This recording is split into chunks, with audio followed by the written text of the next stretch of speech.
Sandwich khaman બનાવવા માટે સૌથી પહેલાં પાલક, કોથમીર, લીલું લસણ અને લીલી ડુંગળી એડ કરીને એક મિશ્રણ તૈયાર કરીશું, જેમાં લીલા મરચાં અને સિંગદાણા પર ઉમેરીશું અને 2 ચમચી જેટલો ચણાનો લોટ પણ એડ કરીશું.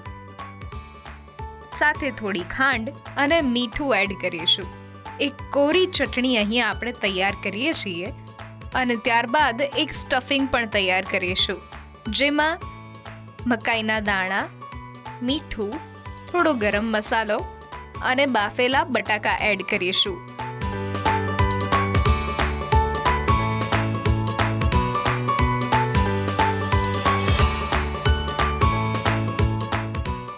ખમણને બરાબર વચ્ચેથી કટ કરીને પહેલા ચટણી લગાવીશું અને ત્યારબાદ આ તૈયાર કરેલું મિશ્રણ એડ કરીશું. તો તૈયાર છે આપણા સેન્ડવિચ ખમણ.